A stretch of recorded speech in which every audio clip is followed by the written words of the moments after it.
اعوذ باللہ من الشیطان الرجیم بسم اللہ الرحمن الرحیم رب اشرح لی صدری ویسر لی امری واحلل عقدۃ من لسانی یفقهوا قولی رب زدنی علما اللہم فقہنا فی الدین آمین۔ سورۃ آل عمران مدنیہ، یعنی سورۃ آل عمران جو ہے وہ مدنی سورت ہے۔ مدنی سورت سے کیا مراد ہوتا ہے؟ مدنی سورت وہ سورت ہوتی ہے جو نبی صلی اللہ علیہ وسلم کی ہجرت کے بعد نازل ہوئی، ان سورت کو مدنی سورتیں کہا جاتا ہے۔ جو ہجرت سے پہلے نازل ہوئی تھی ان صورتوں کو مکی سورت کہا جاتا ہے، اور جو مکہ سے مدینہ ہجرت کرنے کے بعد نازل ہوئی ان کو مدنی صورتیں کہا جاتا ہے، اگرچہ ان کے مقام جگہ کوئی بھی ہو۔ تو ہم عام طور پر جو ہمارے ہاں غلط فہمی پائی جاتی ہے وہ یہ ہے کہ مدنی صورت وہ ہے جو مدینہ میں نازل ہوئی اور مکی صورت وہ ہے جو مکہ میں نازل ہوئی۔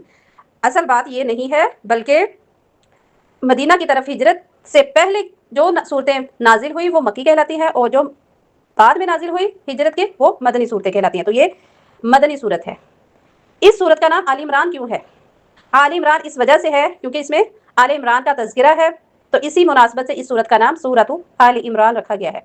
اس صورت کی کتنی آیات ہیں؟ اس صورت کی 200 آیات ہیں، 20 رکوع ہیں۔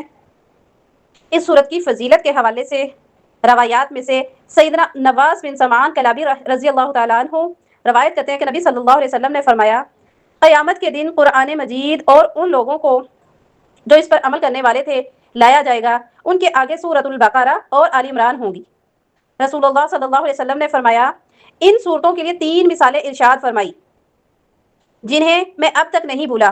وہ اس طرح سے ہے جس طرح کے وہ بادل ہوں یا وہ سیاہ صاحبان ہوں، اور ان دونوں کے درمیان روشنی ہو یا صف بندی ہو۔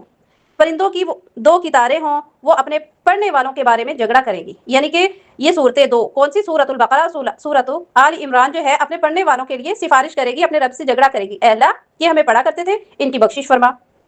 اسی طرح سے ایک اور روایت ملتی ہے، سیدنا ابو امامہ باہری رضی اللہ تعالیٰ عنہ سے روایت ہے کہ رسول اللہ صلی اللہ علیہ وسلم نے فرمایا، قرآن مجید پڑھا کرو کیونکہ یہ قیامت کے دن اپنے پڑھنے والوں کے لیے سفارشی بن کر آئے گا، اور 2 روشن صورتوں کو پڑھا کرو، سورۃ البقرہ اور سورۃ آل عمران، کیونکہ یہ قیامت کے دن اس طرح آئیں گی جیسے 2 بادل ہوں یا 2 صاحبان ہوں یا 2 اڑتے ہوئے پرندوں کی قطاریں ہوں، اور اپنے پڑھنے والوں کے بارے میں جھگڑا کرے گی۔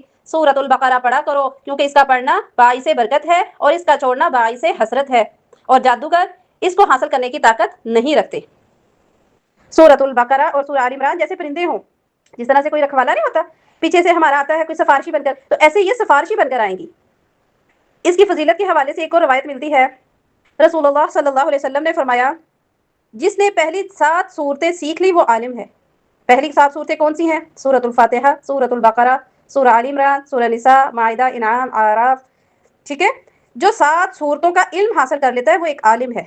پڑھ لینا جو ہے وہ علم نہیں ہے، پڑھنا، اس پر عمل کرنا، اس کے احکامات کو ماننا، سننا، سمجھنا اور عمل کرنا، آگے پہنچانا۔ بسم اللہ الرحمن الرحیم۔ سورۃ آل عمران کا ترجمہ دیکھتے ہیں۔ الف لام میم، الف لام میم، یہ حروف مقطعات ہیں، یعنی کٹے ہوئے حروف، ان کو ایسے ہی علیحدہ علیحدہ ہی پڑھنا ہے، ٹھیک ہے؟ الف علیحدہ، لام الگ سے اور میم الگ سے۔ ان کے معنی کیا ہے، اس کا مفہوم کیا ہے، اس کی تفسیر کیا ہے، نہ ہی اللہ رب العزت نے بتلائی، نہ نبی صلی اللہ علیہ وسلم نے اس کی تفسیر بیان کی، تو اس لیے اس کے معنی کی کھوج میں ہمیں نہیں پڑھنا چاہیے۔ جس کی تشریح یا تفسیر نبی صلی اللہ علیہ وسلم نے بیان نہیں کی، اس کو ہم اپنے پاس سے بیان نہیں کر سکتے، اس کو ایز اٹ از ہم نے پڑھنا ہے، ایسے ہی اس کا تلاوت کرنی ہے، اس پر ایمان لانا ہے، جس طرح اللہ تعالیٰ نے نازل کیا ہے اس پر ایمان لانا فرض ہے۔ اس کے معنی کیا ہے، اس کا مفہوم کیا ہے، اللہ تعالیٰ نے ہمیں بتایا نہیں ہے، نبی صلی اللہ علیہ وسلم نے اس کی وضاحت نہیں کی، تو اس کی کھوج میں ہمیں نہیں پڑھنا۔ یہ کیوں نہیں کیا، کیا اس کے معنی ہو سکتے ہیں، ٹھیک ہے؟ تو اس طرح کے فضول سوالوں سے، فضول اس کی اپنے پاس سے تشریح کرنے سے بچنا ہے۔ آیت نمبر 2 ہے، اللہ لا الہ الا هو الحی القیوم۔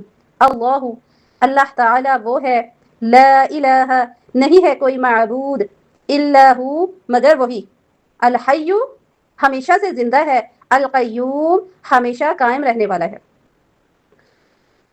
الحی، یہاں پہ ال جو شروع میں لگا ہے الف لام، یہ معرف باللام ہے، معرفہ بنانے کے لیے لگایا جاتا ہے، اور القیوم میں بھی الف لام لگا ہے. جس طرح سے انگلش میں ہم لوگ پراپر ناؤن جو ہے اس کی پہچان اس طرح سے کرتے ہیں کہ اس کا پہلا حرف جو ہوتا ہے، پہلا لیٹر جو ہوتا ہے وہ بڑا لکھا جاتا ہے.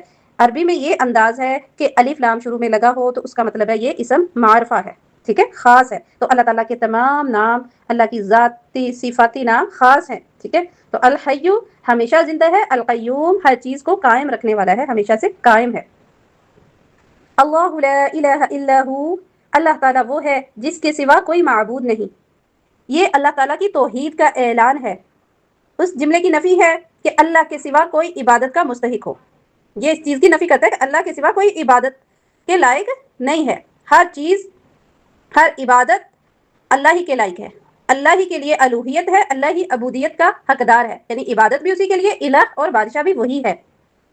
اس جملے کے معنی یہ ہے کہ اللہ کے سوا کسی قسم کی عبادت کسی کے لیے جائز نہیں ہے. اس کے سوا کسی کے لیے نہ قیام ہے، نہ رکوع ہے، نہ سجدہ ہے، نہ قربانی ہے، نہ نظر و نیاز ہے. اللہ کے سوا کسی کی عبادت نہ کی جائے، کسی سے دعا نہ کی جائے، کسی سے امید نہ لگائی جائے.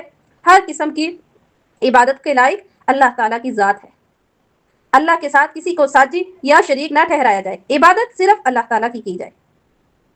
اللہ تعالیٰ نے یہ صورت اپنی الوہیت کے اعلان سے شروع کی ہے. اس نے بتایا کہ وہی معبود ایسا ہے کہ جس کے سوا کوئی معبود نہیں، وہ معبود برحق ہے. لہٰذا اس کے سوا جس معبود کی بھی عبادت کی جائے گی وہ باطل ہے، وہ شرک ہے، مردود ہے. اللہ تعالیٰ ہی سچا معبود ہے جو الوہیت کی تمام صفات سے موصوف ہے. تمام صفات، کمالات، عبادات اسی رب العالمین کے لیے ہے. سیدنا جابر بن عبداللہ رضی اللہ عنہ سے روایت ہے کہ میں نے رسول اللہ صلی اللہ علیہ وسلم کو فرماتے ہوئے سنا، افضل الذکر لا الہ الا اللہ، یعنی کہ افضل ذکر لا الہ الا اللہ ہے. سیدنا ابو ہریرہ سے روایت ہے کہ نبی کریم صلی اللہ علیہ وسلم نے فرمایا، جب کبھی بھی بندہ کبائر سے اجتناب کرتا ہے اور اخلاص کے ساتھ لا الہ الا اللہ کہتا ہے تو اس کے لیے آسمان کے دروازے کھول دیے جاتے ہیں یہاں تک کہ وہ عرش تک پہنچ جاتا ہے. کون؟ یعنی کہ وہ کلمہ. کبائر سے اجتناب کیا ہے؟ یعنی کبیرہ گناہوں سے بچنا. جو کبیرہ گناہوں سے بچتا ہے اخلاص کے ساتھ، خلوص کے ساتھ، اچھی اور خالص نیت کے ساتھ لا الہ الا اللہ کہتے ہیں تو اللہ تعالیٰ آسمان کے دروازے کھول دیتے ہیں اور اس کا وہ جو پڑھا ہوا کلمہ ہے وہ عرش تک پہنچ جاتا ہے. اسی طرح سے ایک اور روایت میں ہے، سیدنا عبادہ بن صامت رضی اللہ عنہ سے روایت ہے کہ میں نے رسول اللہ صلی اللہ علیہ وسلم کو فرماتے ہوئے سنا، جس شخص نے گواہی دی کہ اللہ کے سوا کوئی معبود نہیں اور بلا شبہ محمد صلی اللہ علیہ وسلم اللہ تعالیٰ کے رسول ہے تو اللہ تعالیٰ نے اس پر دوزخ کی آگ حرام کر دی. اللہ کی صفت الحی القیوم ہے. الحی ہمیشہ سے زندہ ہے، ہمیشہ ہی زندہ رہے گا. یہ وہ ذات ہے جو زندگی کی مالک ہے. زندہ اللہ تعالیٰ ہی رہے گا، باقی رہنے والی ذات اللہ تعالیٰ کی ہی ہے. ہر انسان نے فنا ہو جانا ہے، ختم ہو جانے والا ہے. دائمی زندگی اللہ تعالیٰ کی ذات کے لائق ہے جس میں تسلسل ہے، دوام ہے، نہ ہی اس کی ابتدا ہے، نہ ہی اس کی انتہا ہے، اور نہ ہی اس کو کسی قسم کا زوال ہے. وہ ہمیشہ سے ہے اور ہمیشہ ہی رہنے والا ہے. شیخ الاسلام ابن تیمیہ کہتے ہیں اسم مبارک الحی تمام صفات کمال کو لازم کر دیتا ہے اور یہی اسم اعظم ہے، یعنی سب سے بڑا نام ہے، سب سے عظیم نام ہے اللہ تعالیٰ کا. الحی بہت ہی عظیم صفت ہے، کسی کے لائق نہیں ہے. یہ اللہ تعالیٰ کو عظیم ترین اور کامل ترین حیات کی صفات حاصل ہیں. اللہ ہی زندگی دینے والا ہے، الحی ہے، سمیع ہے، بصیر ہے، قدرت رکھنے والا ہے، قوی ہے، قادر ہے. ہر قسم کا دوام اللہ رب العزت کے لائق ہے. القیوم ہر چیز کو قائم رکھنے والا ہے. اس سے مراد ہے کہ اللہ تعالیٰ ساری مخلوقات کی تخلیق، رزق، دیکھ بھال اور حفاظت کرنے والا ہے. ہر چیز کا وجود، بقا اور تدبیر اسی کے دستے قدرت میں ہے. اللہ کے ہاتھ میں ہے ہر چیز کا نظام، وہی رب العالمین چلانے والا ہے. القیوم قائم رکھنے والا ہے.